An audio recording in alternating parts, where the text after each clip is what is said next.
Assalamualaikum warahmatullahi wabarakatuh.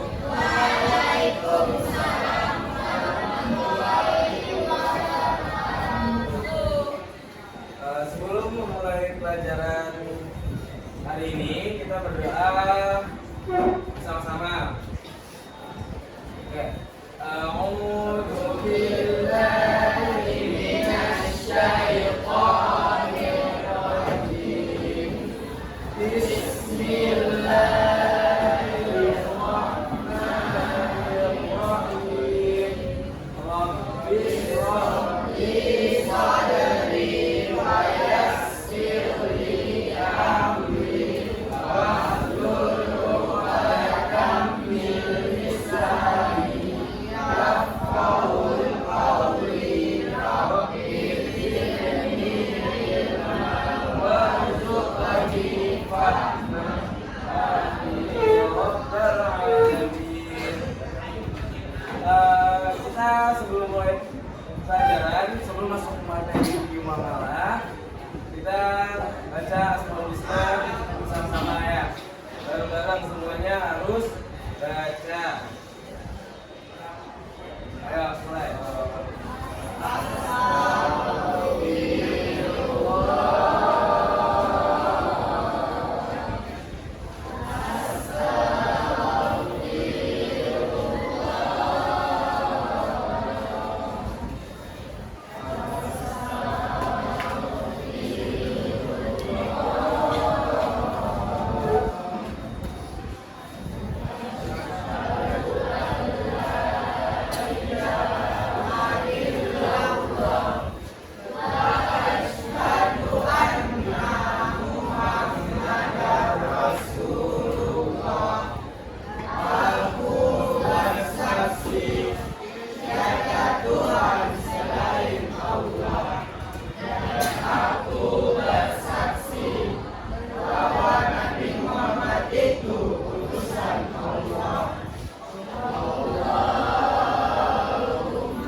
sebelum kita memulai pelajaran kita mengenai asuransi bank dan koperasi syariah ini, kita absensi terlebih dahulu.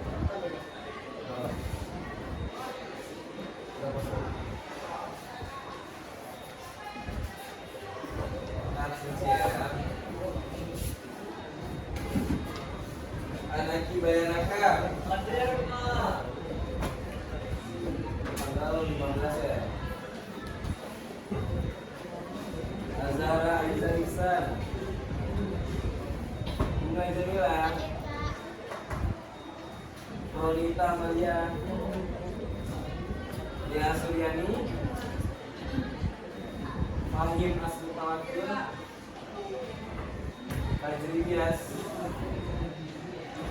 Fauzi Akimito, Binta Diani,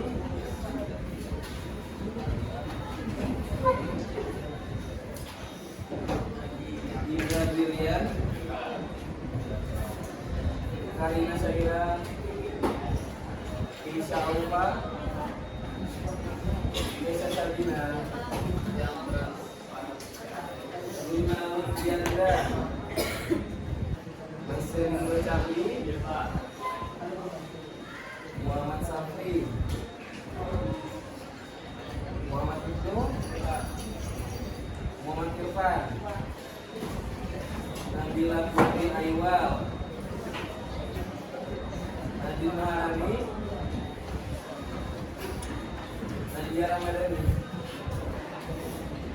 Naila Azhara, Naila Rahmania Ufa, Naila Utami, Naila Ufa, Lisa Amira, Liza Hamida, Queen Bilqis, Raja Divo, Razi Akila, Revan Hanapan, Raylin, Nadia Tana, Sylvia Amadani, Syadira Dali, Arlin Sayyida, Imar Silva, Zohar Turisa, Zimara Amelia, Zulaika Dea. Hadir semua ya. Oke, sebelumnya materi mengenai asuransi syariah dan perbankan syariah sudah kemarin kan? Kita ingin mereview sebelum kita memasuki koperasi syariah dulu. Ingin mengulang dulu materi mengenai asuransi syariah dan perbankan syariah. Sebelum itu, waktu mengulangi apa itu fikih? Apa itu fikih? Hukum-hukum. Muamalah apa muamalah? Syariat. Syariat apa nih? Maksudnya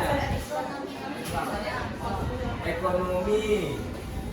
Fikih itu hukum, muamalah itu ekonomi. Hukum-hukum ekonomi. Kalau fikih muamalah berarti hukum ekonomi dalam Islam. Ya. Lalu asuransi syariah atau asuransi dulu deh secara umum. Apa itu asuransi? Apa itu asuransi? Badan atau lembaga yang membantu proses dalam membantu kebutuhan atau kekurangan seseorang. Ya, itu asuransi. Kalau syariah berarti dalam hukum-hukum Islam. Lalu bank syariah. Apa itu bank syariah? Apa itu bank? Secara umum. Oke. Bank itu adalah tempat menyimpan uang atau bisa jadi investasi. Lalu peminjaman uang juga bisa dilakukan oleh bank. Terus kalau syariahnya, bank syariah? berdasarkan prinsip Islam. Betul. Lanjut terakhir koperasi.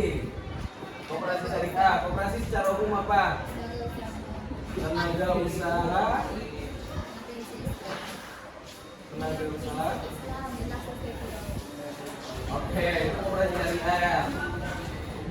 Lembaga koperasi yang menjalankan usahanya dengan prinsip syariat Islam dan asas kekeluargaan. Nah, semua yang dari keempat ini atau ketiga ini nih materi pokok kita, semua yang mengandung sifat riba, gharar dan maisir hukumnya haram, dilarang, tidak boleh. Apa itu riba? Tambahan, kelebihan. Secara umumnya apa itu riba? Bunga. Ya, ada bunga di situ. Ada kelebihan di situ dari pembelian atau peminjaman. Itu riba. Kalau gharar, apa gharar? Ketidakjelasan. Apa yang tidak jelas itu? Akadnya, perjanjiannya tidak jelas. Lalu maisir, apa itu maisir? Segala bentuk perjudian, untung-untungan, spekulasi, spekulatif. Ya, udah pada bisa bedain kan tiga-tiganya? Seperti yang dijelasin tadi, riba itu tambahan atau kelebihan. Contohnya kayak gimana? Ada yang bisa? Contohnya kayak gimana nih riba?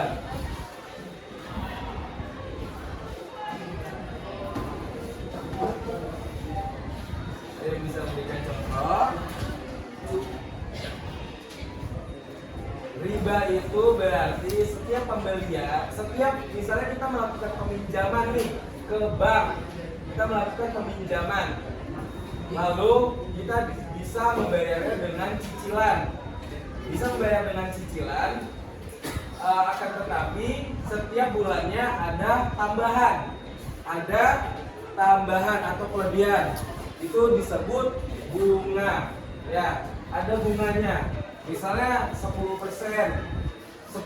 dari 1 juta berapa?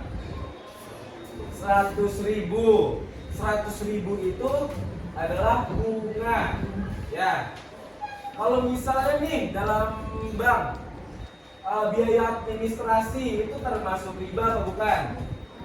Biaya per bulannya, potongan per bulan bukan? Biaya administrasi itu disebut ujroh atau upah jasa. Kita memberikan upah jasa kepada pihak bank. Ya, itu berarti itu bukan termasuk riba. Lalu gharar, ketidakjelasan, ketidakpastian. Contohnya apa?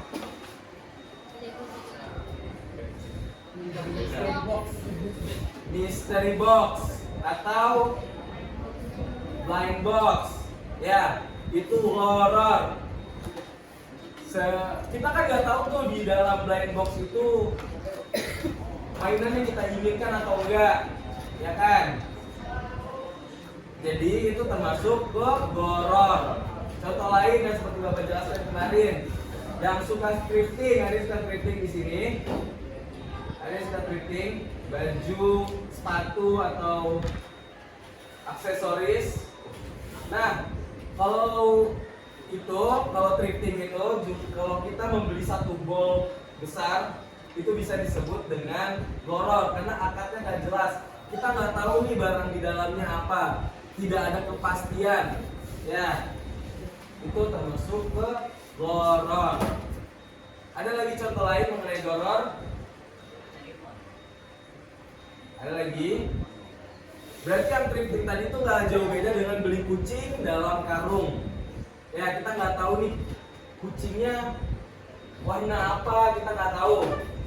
Kita nggak dikasih tahu di dalam itu seperti apa. Oke, ya, akadnya tidak jelas dan kemungkinan besar merugikan. Oke, lanjut maisir. Apa itu maisir? Segala bentuk nih, adakah yang main judi di sini? Siapa yang main judi di sini? Alif main judi, Alif? Tidak. Tidak ya. Bapak yakin kalian tidak ada yang main judi. Kalau main saham, saham itu judi apa tidak? Oh tidak. Kenapa? Coba Alif bisa kasih penjelasan ke Bapak. Investasi. Oke. Saham itu kan kayak bisnis. Kita membeli suatu saham harga rendah lalu menjualnya sama dia sudah naik sampai ini. Contohnya berarti kayak kita membeli emas. Ya. Kita membeli emas di harganya mungkin yang lagi turun. Lalu ketika harganya naik, kita menjualnya. Oke. Itu saham. Berarti kita menganalisis pasar berarti kan ini naik, ini lah harganya lagi naik apa enggak. Ini Bapak kasih contoh, Bapak mau nanya ke kalian yang cowok-cowok mungkin. Parlay itu yang parlay bola, ada tahu? Parlay bola itu kan kita menganalisis permainan lawan, permainan tim itu kan. Kita menganalisis itu termasuk judi apa bukan? Kita kan menganalisis sama kayak main saham, berarti kita menganalisis pasar itu lagi naik apa tidak. Kalau misalnya parlay bola, kita menganalisis game sebelumnya, kita lihat shoot on targetnya berapa, kita lihat ball positionnya berapa, ya kan. Jadi menurut kalian ini itu termasuk judi apa bukan parlay?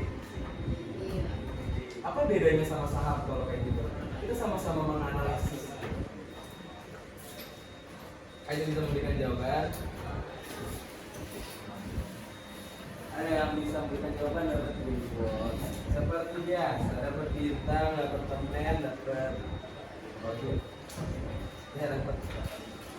Kenapa? Kalau saham, dia itu kalau rugi berarti orang yang sudah saham itu aja yang rugi, orang yang sudah rugi. Oke.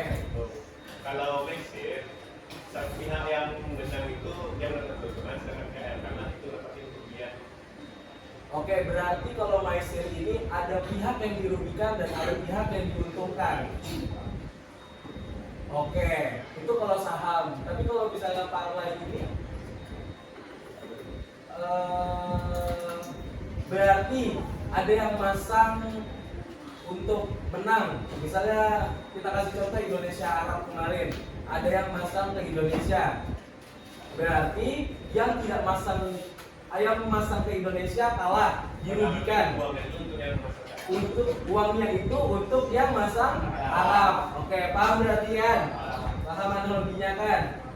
Berarti nggak semua analisis kita itu baik ya. Saham itu sebenarnya masih dalam perdebatan karena kemungkinan akadnya itu nggak jelas. Misalnya dalam aplikasi kripto. Kalau kripto kayaknya udah ini ya, udah terverifikasi. Banyak aplikasi saham itu yang tidak jelas akadnya. Jadi di awal mereka untuk membranding aplikasinya atau memperkenalkan ke masyarakat luasnya, kalian dijamin menang katanya. Kalian dijamin bakal untung. Dan kenyataannya pas main saham pintar-pintaran kita lihat pasar, ya kan?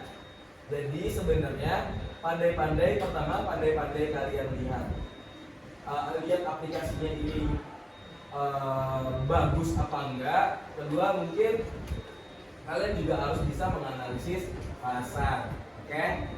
Jadi itu mengenai perdebatan maisir dan mengenai maisir ini. Contoh lainnya perjudian apa lagi? Kira-kira yang mungkin masih dalam perdebatan. Ada yang main Spaceman di sini? Enggak ya. Spaceman itu game atau judi yang paling aneh. Spekulasinya sangat aneh. Gak usah Bapak gambarin di sini ya. Ini gambarannya contoh kalian itu di dalam desainnya itu ada orang naik apa kayak astronot gini kalau nggak salah. Kita tuh berspekulasi di dalam sini di WCT kita berspekulasi detik keberapa ya, detik keberapa nih kalau misalnya kita bakal jackpot bahasanya. Si yang hujan ya. Sebentar ya. Yang pakai baju apa? Yang hujan. Hujan. Yang pakai baju tradisional, silat tradisional, minta waktunya sebentar ya. Kita keluar sebentar. Paling 10 menit selesai nanti. Mari ya, selesai ya. Isi nomor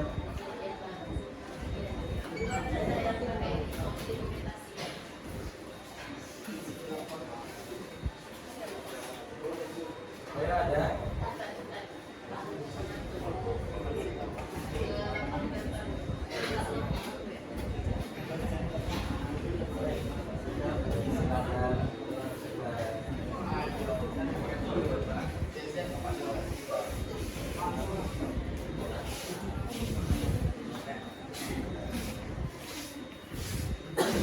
isi Pak. Iya, Pak.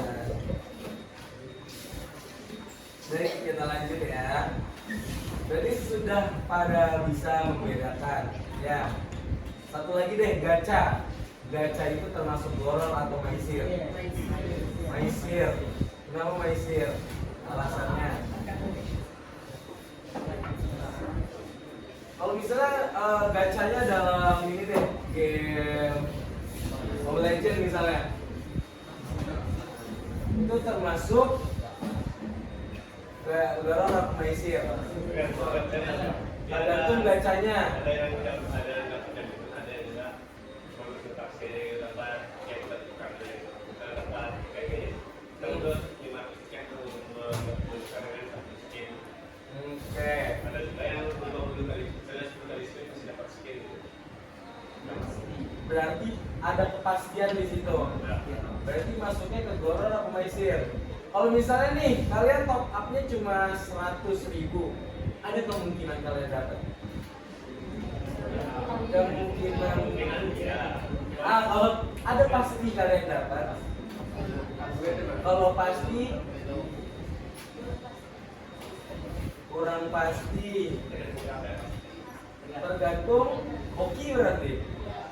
Pak, Ya. misalkan katanya 70 kali round mendapatkan skin gratis, itu berarti gratis. Kalau misalkan 70 kali kita gacha terus itu tuh dijamin mendapatkan skin, berarti itu tuh lebih juga. Karena kalau kalian mengeluarkan uang untuk hal itu dan itu merugikan, itu termasuk ke dalam goror atau maisir? Maisir. Kenapa bukan goror?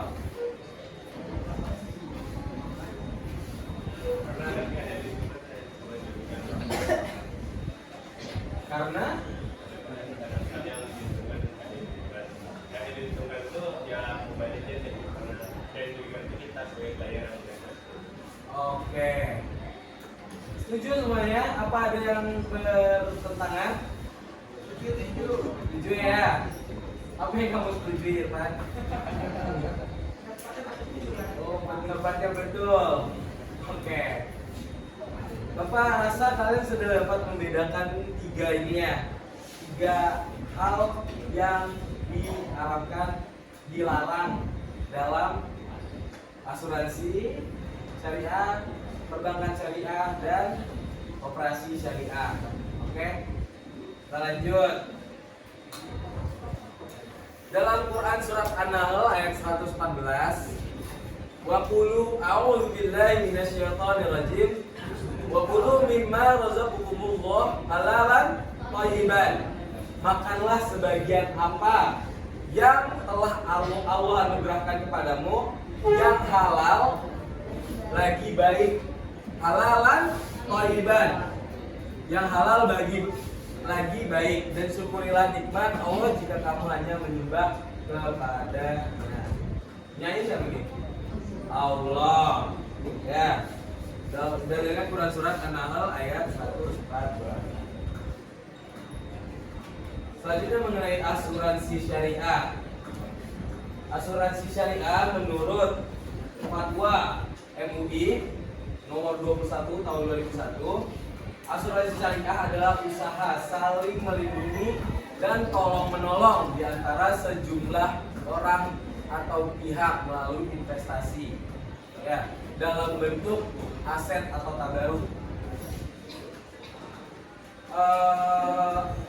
Contoh lembaga asuransi syariah di Indonesia ada Prudential Syariah yang dulunya masih satu entitas, masih satu lembaga yang sama dengan Prudential, sekarang sudah terpisah. Lalu Allianz Syariah, Asuransi Takaful Keluarga, Manulife Syariah, AXA Mandiri Syariah. Lalu apa aja sih akad asuransi syariah ini?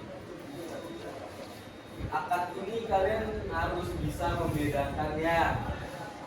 Akad tijarah itu potong ya. Akad tijarah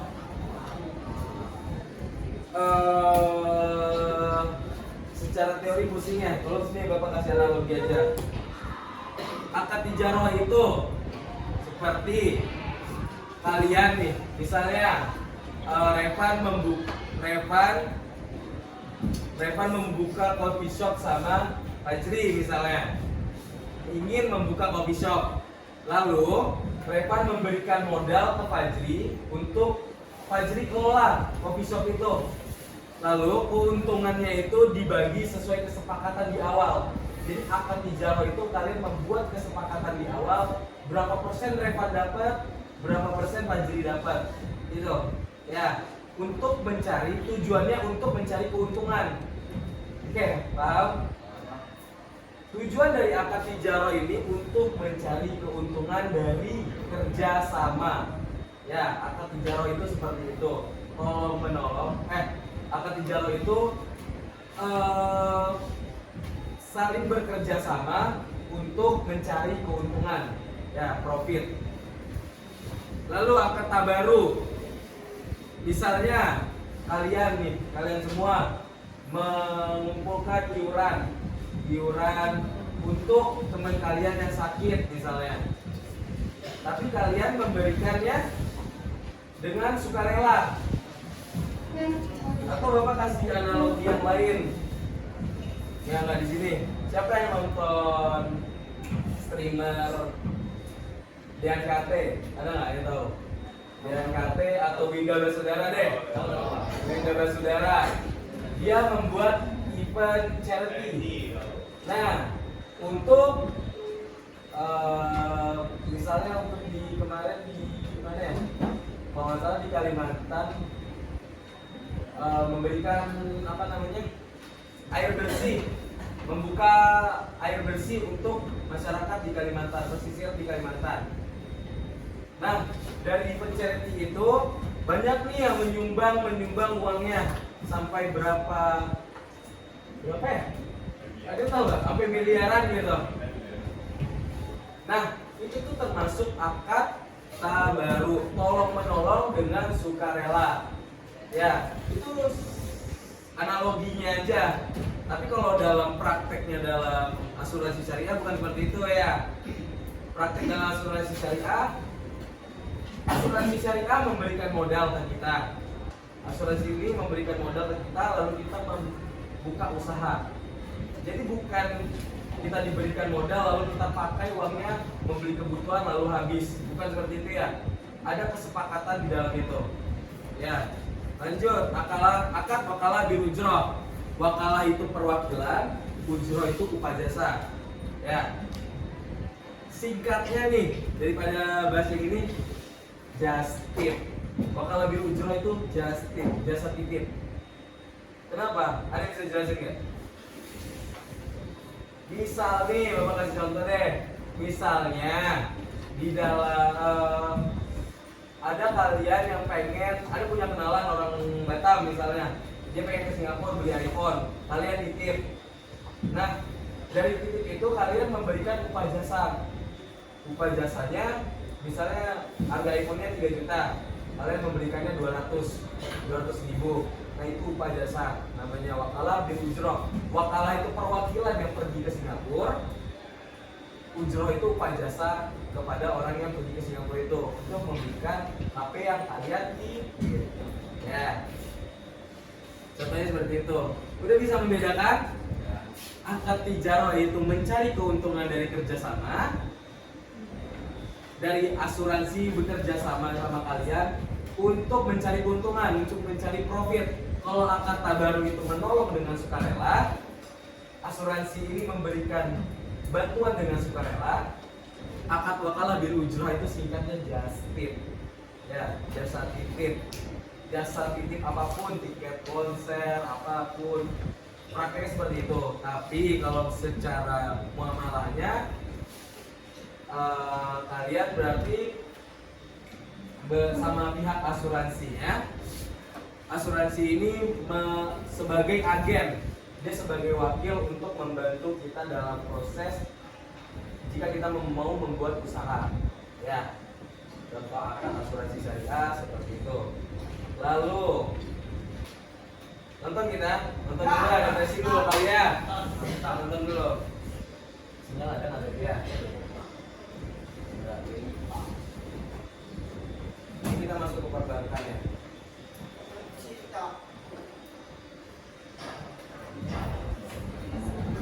Udah nyarinya susah, ngabisinnya cuma sekejap mata. Iya, dia adalah uang kita. Itu makanya dari dulu sampai sekarang orang-orang pengen nyimpen uang ya, dari mulai naruh di kasur dan sampai akhirnya kita pun punya bank. Tapi emangnya sepenting itukah bank buat kita? Apakah gunanya buat nyimpen uang aja? Apa yang terjadi kalau di dunia ini nggak ada bank? Yang jelas kalau nggak ada bank, uang kertas dan uang logam yang kita pegang sekarang bakal jadi lenyap. Atau kalaupun masih beredar, tidur kita jadi nggak tenang karena pencuri jadi makin gampang nyolong uang. Oke, itu cuma sebagian kecil aja. Karena nyatanya itu juga bakal ngaruh ke ekonomi negara karena harga jadi naik turun gak jelas, pengusaha nggak bisa ngajuin modal, impor atau ekspor barang ke negara lain juga jadi ribet. Kalau melihat segitu pentingnya, pertanyaannya sekarang, apakah ada negara yang pernah hidup tanpa bank di zaman modern ini? Ternyata jawabannya ada. Selama 4 tahun negara tetangga kita yang satu ini dipimpin diktator yang punya ideologi sendiri sampai-sampai ngebubarin bank mereka. Semuanya gara-gara pengen lepas dari sistem pasar bebas dan milih buat hidup mandiri dengan bertani. Sayangnya keadaan ini justru bikin masalah yang akhirnya singkatnya banget nyebabin kemiskinan dan kelaparan besar-besaran saat itu. Akhirnya mereka pun gak kuat, kuasanya runtuh dan bank pun kembalian. Oke, sekarang kita tahu kalau bank itu udah susah lepas dari kehidupan.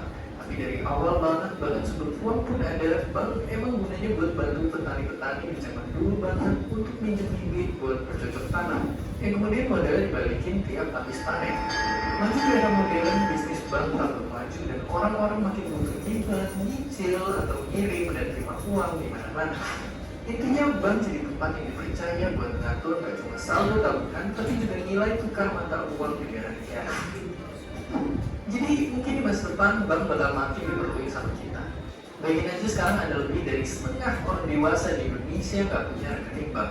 Dan bayangin bisa semaju apa pengrajin kain, peternak kambing, atau petani jagung di daerah-daerah kalau mereka punya rekening bank dan bisa menjual hasil produksi mereka ke seluruh dunia.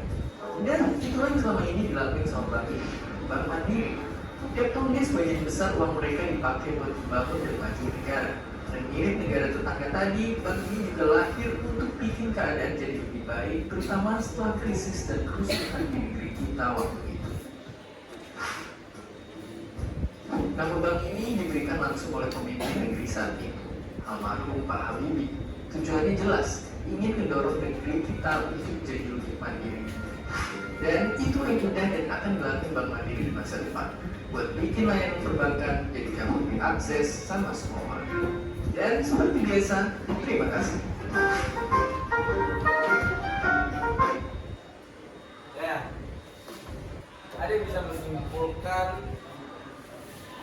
ini video ini, mereview sedikit aja secara umum, bank secara umum aja.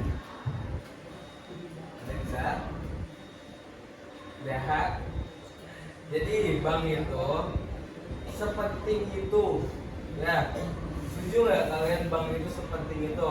Ada yang udah punya rekening? Yang udah punya rekening? Belum ada? Belum. Wah. Sudah, Satya Fajri? Sudah. Tadi angkat tangan kamu. Belum. Nah, jadi sepenting itu ya, bank di dunia ini, bukan di Indonesia.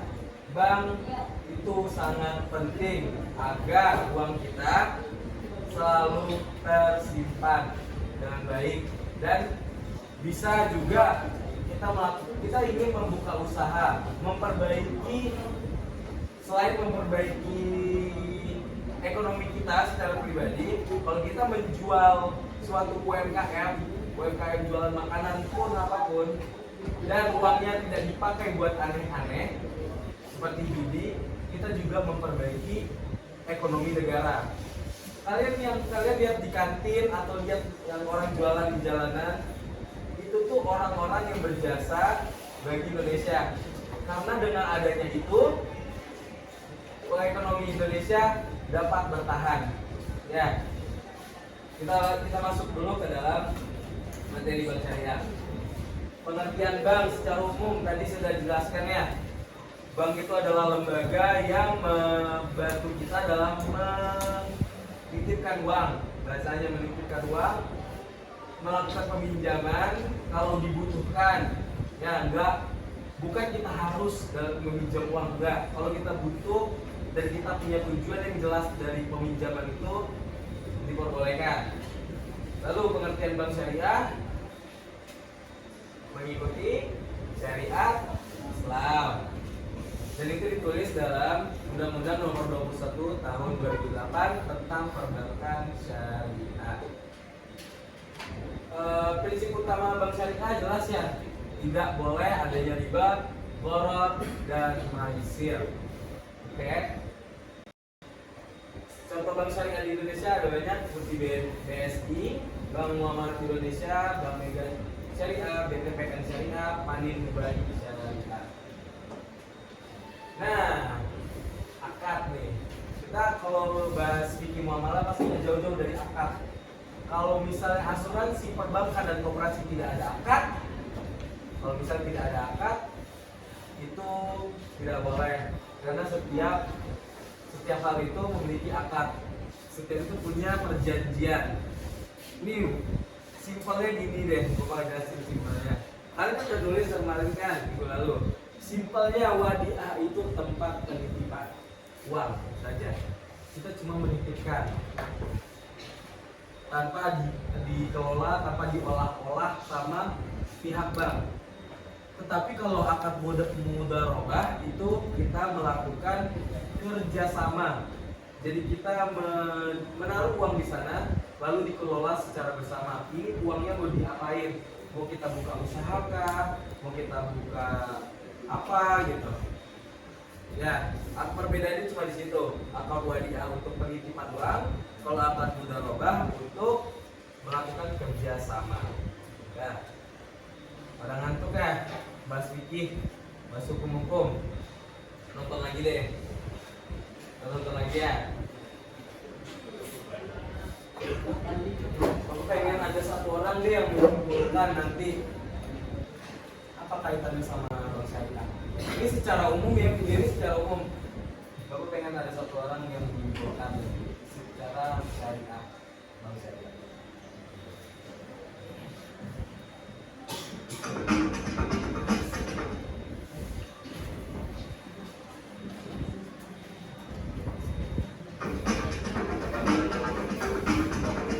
Kementerian Keuangan akan menyalurkan uang kas pemerintah dari rekening Bank Indonesia sebesar 200 triliun rupiah ke 6 bank milik negara mulai Jumat 12 September 2025.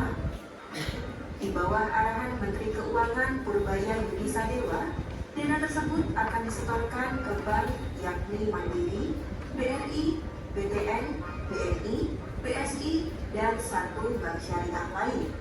Untuk menjalankan kebijakan tersebut, Dia menyusun aturan resmi yang diteken pada Kamis 11 September 2025 malam. Lantas, untuk apa penyaluran dana tersebut?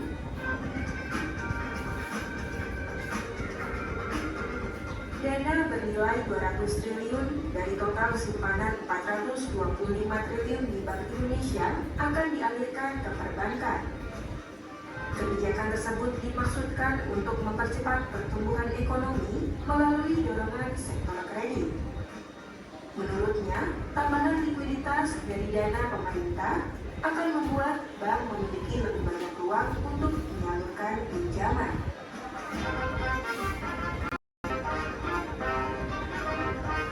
Pemerintah berupaya memastikan dana yang dialirkan tidak dialihkan ke instrumen surat utang negara. Purbaya menekankan aliran dana harus benar-benar masuk ke aktivitas ekonomi masyarakat. Dengan begitu, uang beredar nyata di perekonomian rakyat Indonesia. Sistemnya bukan saya ngasih pinjam ke bank dan lain-lain. Ini seperti Anda naruh deposit di bank. Kira-kira gitu kasarnya. Nanti penyalurnya terserah bank. Tapi kalau saya mau pakai, saya ambil. Tapi nanti upayakan nanti penyalurannya ke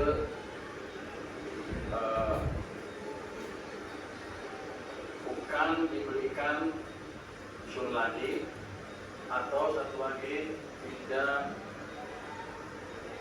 terlupa sun dan kita akan terbaik dan diserap uangnya. Jadi uangnya betul-betul ada sistem perekonomian sehingga kami bisa jalan.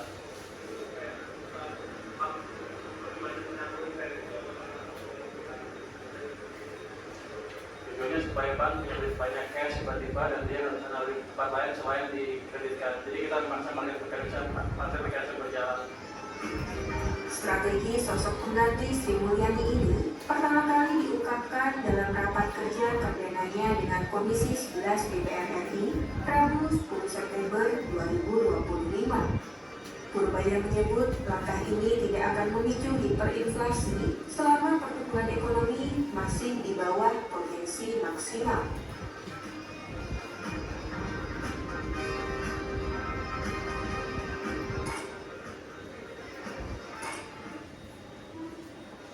Ada yang bisa memberikan kesimpulan, review, tapi dalam sudut pandang syariah. Kemana nih uang yang diberikan oleh Kementerian Keuangan ini ke BSI? BSI ini bakal ngapain? Melakukan peminjaman juga kan? Atau apa? Ada yang bisa menjawab? Sedikit review dalam sudut pandang ekonomi syariah. Ada? Silakan.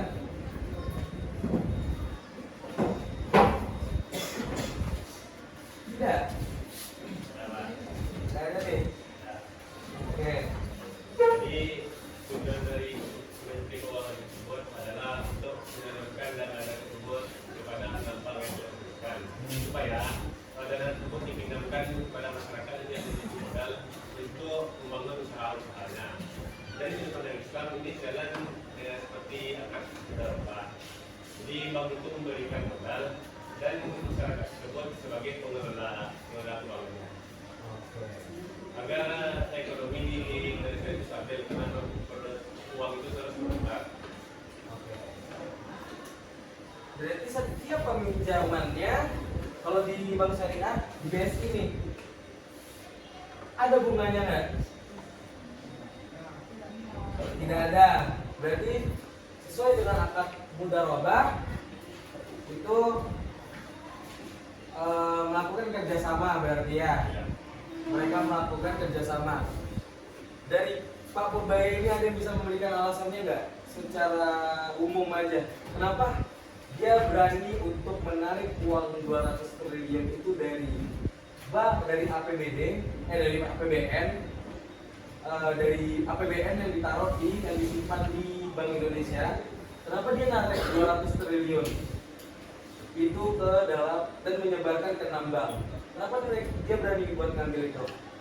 Padahal 15 tahun sebelumnya Bu Sri Mulyani tidak melakukan hal itu? Kenapa baru kepikiran sekarang?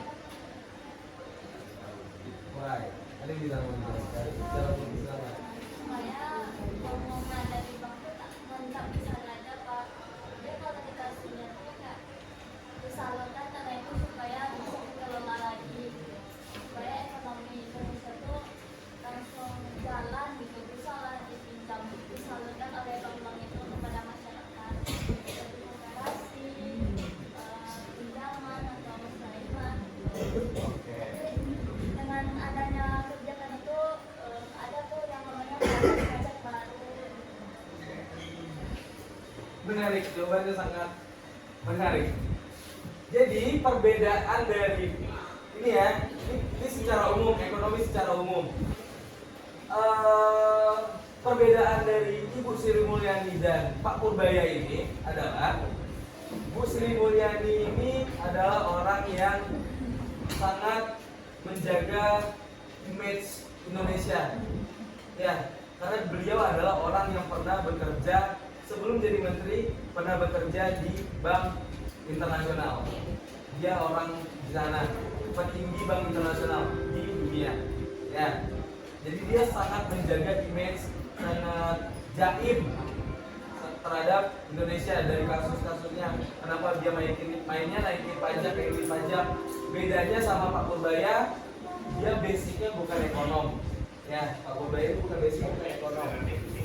Tapi dia ngerti banget sama saham, paham banget sama investasi.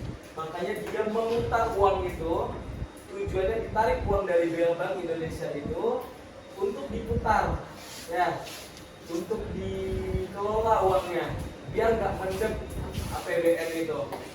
Oke, secara umum seperti itu. Pak Purbaya ini programnya bagus dan tingkahnya untuk melawan argumen-argumen yang jahat sama dia, kesalahan-kesalahan yang sama Pertamina itu juga bagus, tetapi programnya idenya bagus, tapi pengawasan kita sebagai masyarakat harus ada. Ya, selama ini DPRD juga banyak program-program yang bagus, tetapi pengawasan kita tetap harus ada.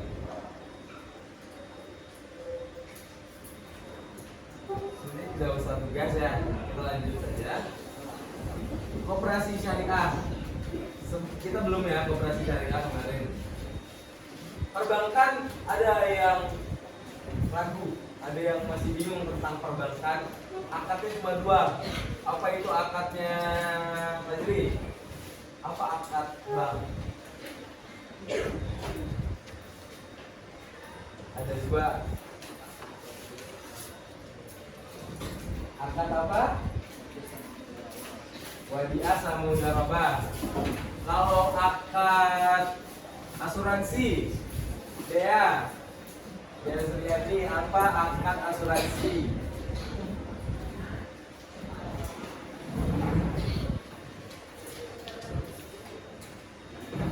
Apa itu akad asuransi?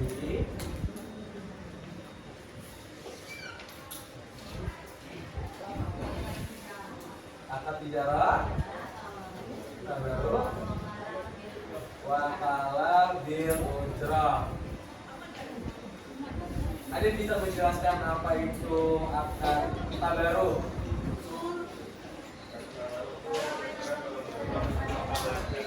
Tolong menolong. Kalau akad tijarah, yang dua pihak mencari keuntungan. Oke. Kalau akad wakalah bil ujrah, oke. Balik ke itu tadi tiga itu asuransi ya, akad yang ada di asuransi syariah. Kalau akad perbankan apa bedanya akad wadiah dan akad mudharabah? Apa bedanya?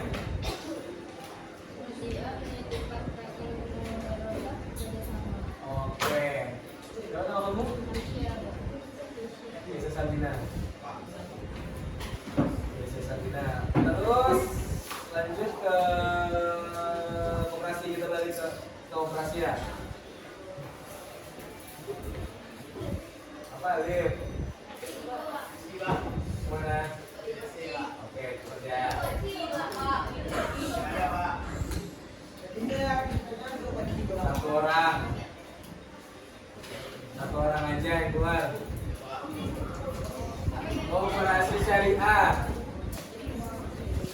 adalah bentuk koperasi yang memiliki prinsip tujuan berdasarkan Al-Quran dan hadis.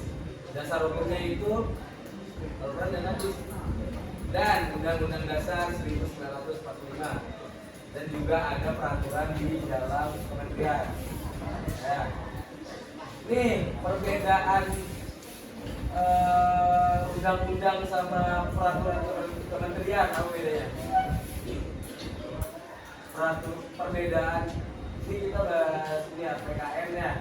Perbedaan dari peraturan kementerian dan peraturannya dari undang-undang apa bedanya? Kalau DPR itu berarti undang-undang yang dirumuskan orang DPR-nya, ya, badan legislatif. DPR itu adalah badan legislatif. Kalau kementerian itu badan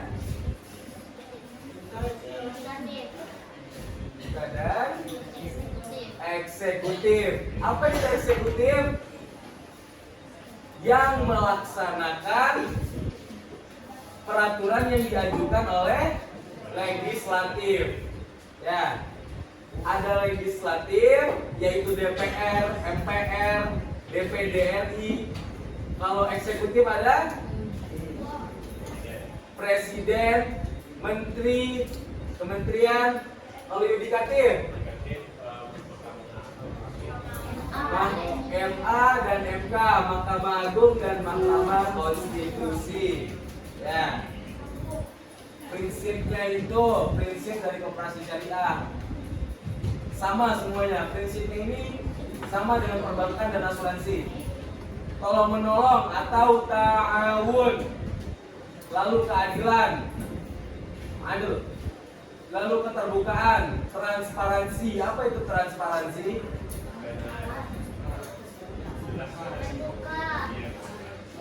Terbuka, jelas. Apalagi? Apa lagi? Apa itu transparan lagi? Tidak ada yang ditutupi. Apa lagi? Tidak terlihat.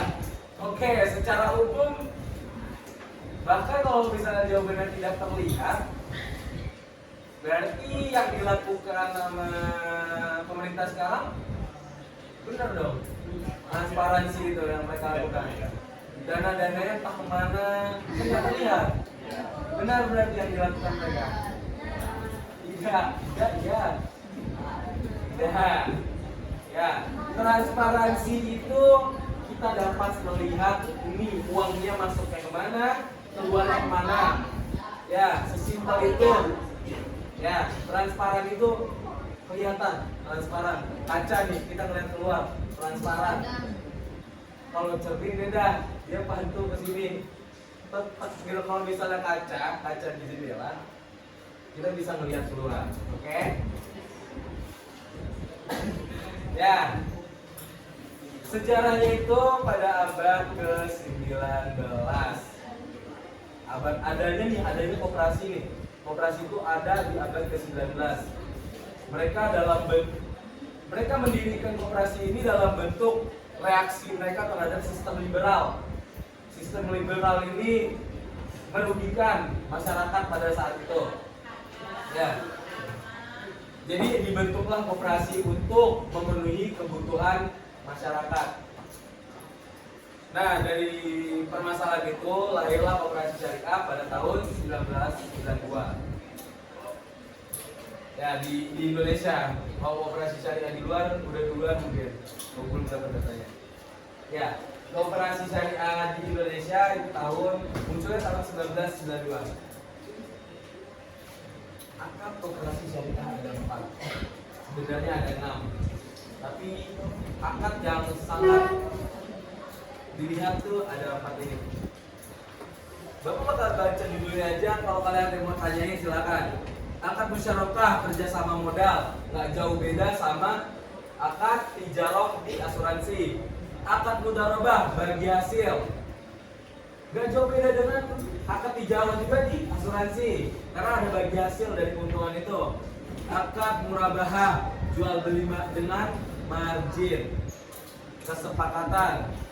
Ya, Akad ijarah, sewa menyewa. Ada yang mau ditanyakan mengenai 4 akad koperasi ini? Akad mudharabah dan murabahah berbeda ya. Oke, terima kasih tahu. Akad mudharabah dan murabahah berbeda. Minggu depan kita PH. Tingkat kesulitannya lumayan sulit. Bapak udah coba ke guru PL yang lain yang basicnya Fakultas Ilmu Sosial ya, FIS ya, yang berbeda dari ekonomi, dan ternyata lumayan, nilai mereka lumayan. Jadi menurut Bapak, kalian yang belajar, mereka kan nggak belajar mengenai syariah, mereka belajar ekonomi, tapi mereka nggak belajar mengenai tentang syariah ini. Mereka nilainya oke lah, boleh, nilainya masih di atas 80. Ya, tingkat kesulitan lumayan sulit. Oke. Hah? Kalau menurut Bapak gampang dong. Ini waktu aja. Ya. Menurut kalian sejarah sama siapa? Bu Risma ya? Iya. Nah, Bu Risma juga ngerjain tuh. Walaupun ya. Hah? Iya, berapa nilainya? Pokoknya benernya 13 dari 20.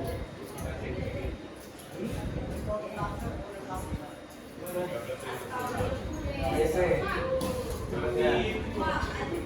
ya, Bapak yakin kalian pokoknya soalnya ada 20, 10, semua soalnya itu soal cerita tapi pendek kok ceritanya.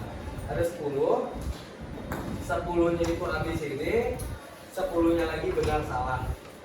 Dan ternyata, ini Bapak skill aja nih. Dan ternyata dari guru-guru PL yang lain, mereka banyak salah di benar salah. Padahal pilihannya cuma 2. Tapi mereka banyak salah di benar salah. Ya. Oke, persiapkan. Enggak open book. Satu soalnya 30 detik. Wah, soalnya pendek.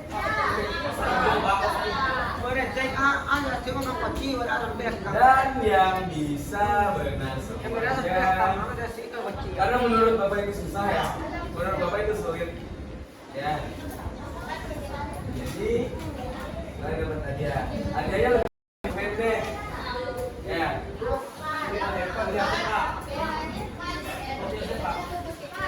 Kuisis. Oh iya lupa. Kita PA-nya kuisis. Ya. Gampang kan jadinya kan kuisis. Tapi waktunya 30 detik per soal karena kalian buka HP. Udah Bapak buat soalnya. Kita udah biasa sih sama bubul. Tidak ada alasan. Sepanjang kita kuisis itu aman kok.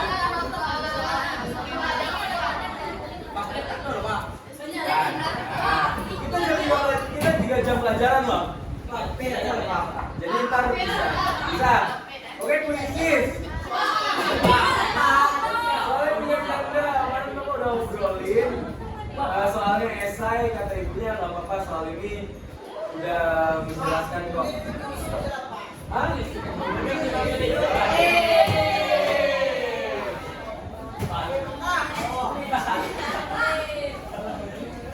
Kemana Lin? Dari tadi kamu.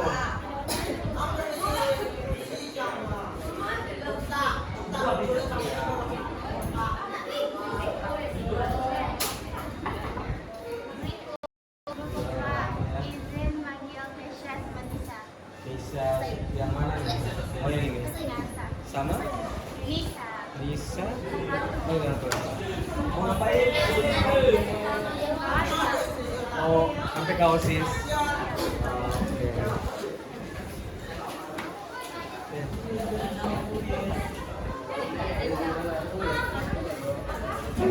Ya, sudah siap menghadapi PH? Masih ada 1 jam lebih lagi nih sebelum.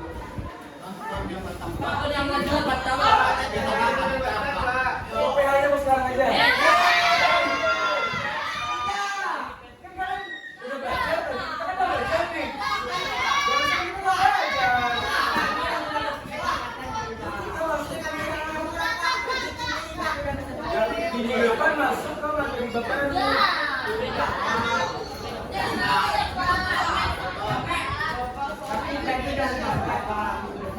Oh iya, kita setiap nih, perhatian dulu. Jadi setiap soal yang kalian jawab mau benar mau salah, ntar ada kebanyakan soal itu ntar ada penjelasannya. Setelah kalian menjawab nih, mau benar mau salah ntar ada penjelasannya. Saran Bapak dibaca, soalnya itu membantu kalian di soal selanjutnya. Saran Bapak dibaca. Oke? Ya. Udah siap nih? Minggu besok nih.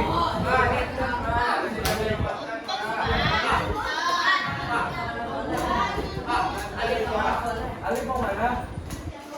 Mana? Ambil HP. Gimana? Sama mami. Baik juga. Kan masih kita jam pelajaran kita mengambil HP. Boleh istirahat.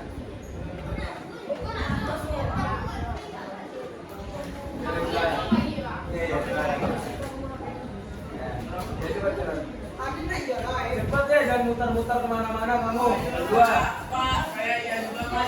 Bapak dapat kabar kalian muter-muter dari hobi. Mau laporin ke Pak Padil lagi. Ya.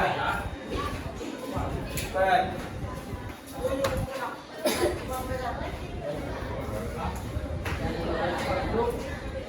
Seperti ini.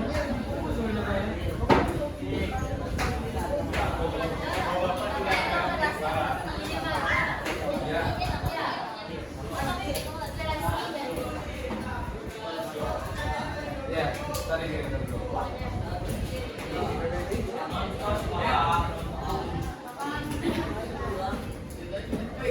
Ya, jadi ada yang mau ditanyain mengenai materi ini? Ada yang mau ditanyain mengenai materi ini? Paham nggak kita lihat semua bikin muamalah ya? Asuransi, perbankan, dan operasi syariah. Insya Allah. Gue yakin sih kalian benernya banyak ya. Dari 20 soal. Ya. Kalian benar gak yang mau nanya nih? Mana bikin muamalah? Apa ya, Pan? Astagfirullahaladzim. Ya. Ada lagi yang mau ditanyakan? Soalnya di print. Kalian yang nge-print. Ya kan? So, nge-print.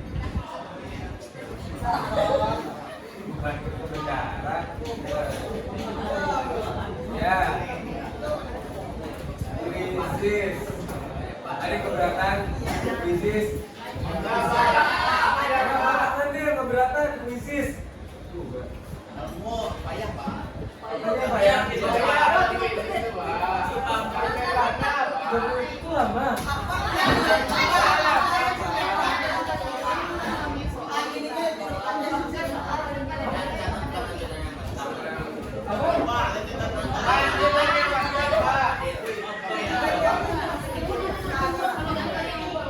Ya. Soalnya dikir pendek nih. Bapak kan skill dikir. Gak jawab. Sudah.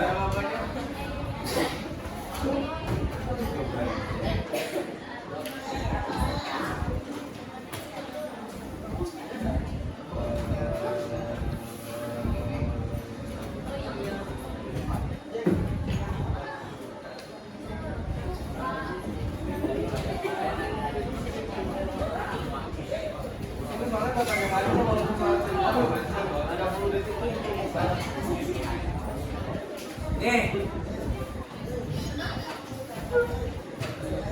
Tuh. Ini cuman. Nah, ya. Baca. Ntar kalau kalian benar semua, Bapak itu jangan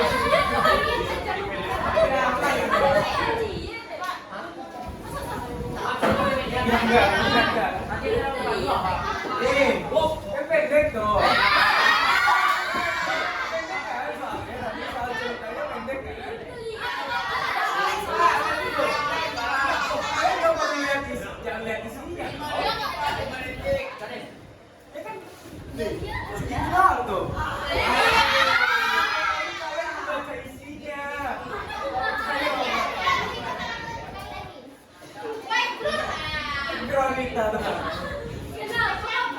Pak, sekali lagi, Pak. Coba, itu kali baca soalnya berarti kan nih. Kan nggak ingat.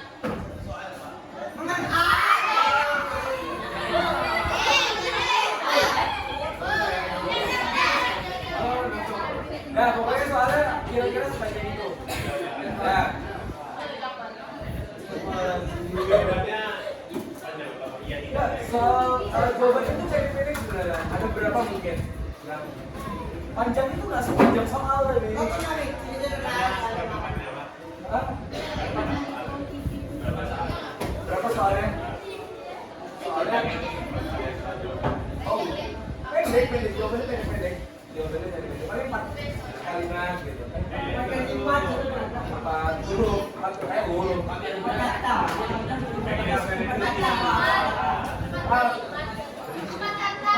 Kata. Mengapa dulu? Kita ya. Kali ini udah bisa lah dikejar.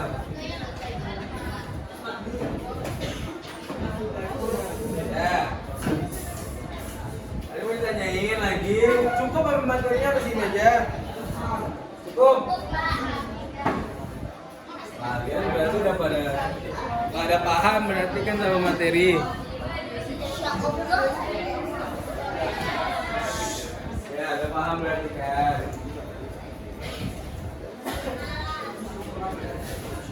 Ayo tanya ini. Tidak ada, Pak. Tadi mau komen. Ada. Mana juga lihat. Coba. Sekarang di bawah.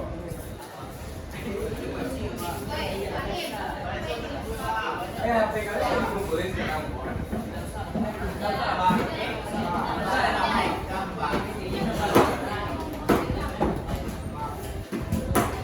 Nanti nggak masalah lagi kan mau padahal sudah di pelajaran. Kotaknya mana? Di WA. Kalau di sini.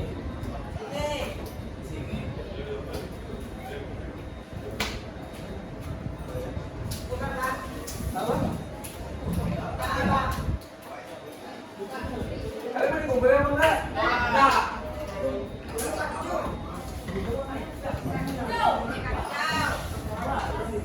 Balik dulu kita ke ini.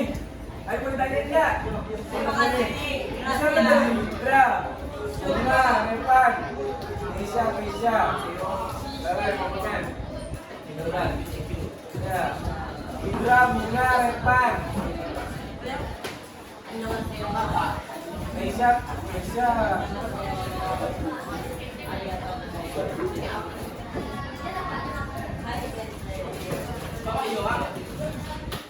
Ya, Repan.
Ada kiri tangannya di bawah.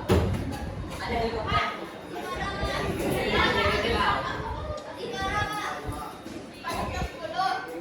Apa ini?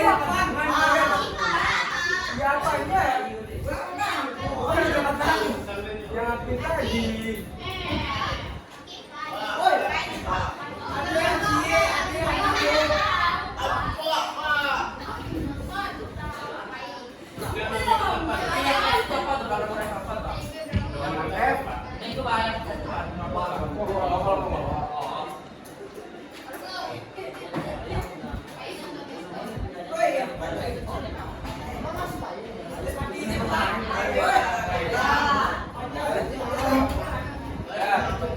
Tadi menanya lagi, nggak ada yang mau memberikan argumen mengenai ekonomi. Ekonomi itu sangat kompleks.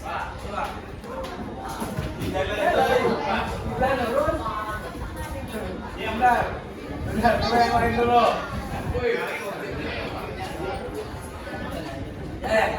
Ekonomi itu sangat kompleks, sama kayak Islam. Kenapa Islam itu selalu ikut serta dalam segala hal? Apa-apa nggak boleh, apa-apa diharamin. Ekonomi juga sama. Banyak DPRD, banyak gubernur yang protes kepada kebijakan Purbaya. Karena keuangan itu titik kebutuhan yang diperlukan oleh negara. Makanya gubernur atau DPRD banyak protes. Sama dengan Islam. Ya. Tadi mau nanya tentang ekonomi secara umum deh. Gak usah ekonomi syariah. Ya, suara juga. Suaranya. Suaranya. Cicilan. Pasti ada bunga, pasti ada uang yang sebagian lebih dari atas.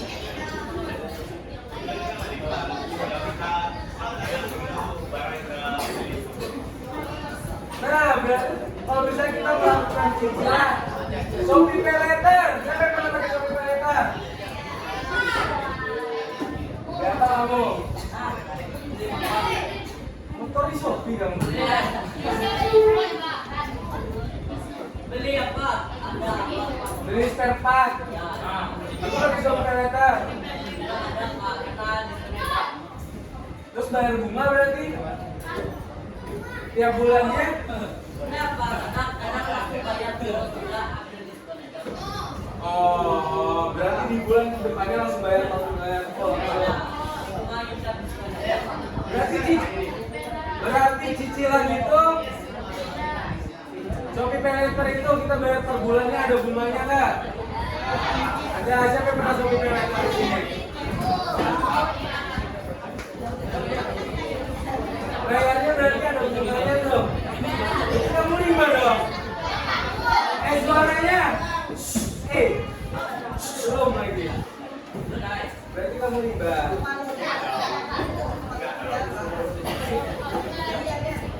Ini ya. Bapak punya argumen sendiri sebaca Bapak, tapi Bapak nggak tahu ini benar secara teori, secara pemahaman dengan bukmul mungkin. Jadi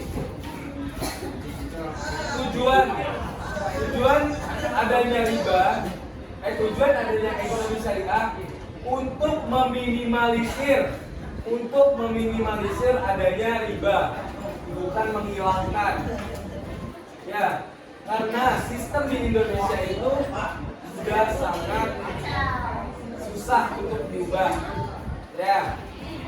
Jadi tujuannya itu meminimalisir adanya riba. Contoh kebijakan yang dibuat oleh Menteri Keuangan. Kita transfer ke bank lain, ada potongan 6.500. Sekarang adanya Bipres, jadi kepotong 2.500. Itu bentuk meminimalisir. Walaupun ya, itu bukan termasuk riba. Ada beberapa pendapat yang bilang itu riba. Bukan bukan upah jasa. Ya. Lalu ada juga pendapat ulama yang bilang, ada pendapat yang bilang pajak itu nggak boleh. Di zaman Rasulullah tidak ada pajak. Pajak itu tidak boleh, haram katanya. Ada pendapat yang bilang gitu. Karena pajak dengan zakat itu sama. Bedanya alokasi dananya itu kalau zakat ke bawah orang yang kurang mampu. Tapi kalau pajak kan sebenarnya pajak itu diperbolehkan asalkan alokasi dananya tepat. Misalnya pajak itu kan tujuannya untuk meratakan ke semuanya, ke kita juga. Ya, itu diperbolehkan adanya pajak. Tapi kalau misalnya pajak dialokasikan dana ke atas, tidak boleh. Oke?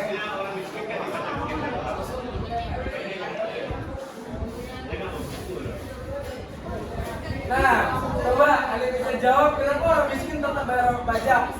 Dia udah nggak mampu, tapi tetap bayar pajak. Kenapa?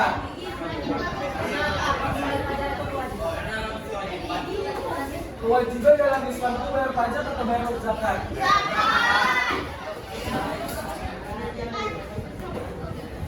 Bayar pajak itu wajib, karena sistemnya sudah ada di undang-undang. Kalau kita nggak bayar zakat, ekonomi kita nggak bayar zakat. Kalau kita nggak bayar pajak, ekonomi Indonesia itu bermasalah. Ya,